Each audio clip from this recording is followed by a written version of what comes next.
महाराष्ट्र की राजनीति में इस समय बेहद उतार चढ़ाव के आसार लगाए जा रहे हैं। एक तरफ जहां दोनों शिवसेना गुट और यूबीटी के बीच तकरार इस कदर है कि दोनों पार्टियों के प्रमुख एक दूसरे को देखकर भी अनदेखा कर देते हैं, वहीं दूसरी तरफ विधानसभा में दोनों पार्टियों के एक बार फिर से साथ आने की बात भी उठ रही है। विधान परिषद में विपक्ष के नेता और शिवसेना के वरिष्ठ नेता अंबादास दानवे ने कहा कि शिवसेना का विभाजन उन्हें खटकता है। उन्होंने साफ कहा कि शिवसेना जैसा मजबूत संगठन टूटना दुर्भाग्यपूर्ण है और अब वक्त आ गया है कि दोनों गुटों को फिर से एक होना चाहिए।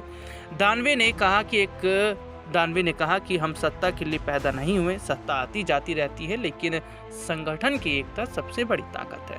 किसी ने हमारी शिवसेना पर बुरी नज़र डाली और संगठन में फूट डाली या जख्म किसी दिन भर जाना चाहिए। उन्होंने कहा कि शिवसेना की एकजुटता ही उसकी पहचान रही है और सभी शिव सैनिकों को साथ आना चाहिए। शिवसेना में साल 2022 में बड़ा राजनीतिक भूचाल आया था, जब एकनाथ शिंदे ने 39 विधायकों के साथ बगावत कर अलग गुट बना लिया था।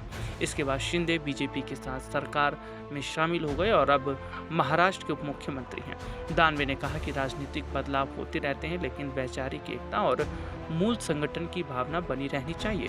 दानवे ने यह भी कहा कि उनकी पार्टी सत्ता में हो या यह उनकी व्यक्तिगत भावना है, लेकिन उससे भी ऊपर संगठन की मजबूती है। उन्होंने कहा, एक शिव सैनिक होने के नाते मैं चाहता हूं कि शिवसेना फिर से एक मजबूत और संगठित पार्टी के रूप में उभरे। एकता की उम्मीद करना कोई गलत बात नहीं है।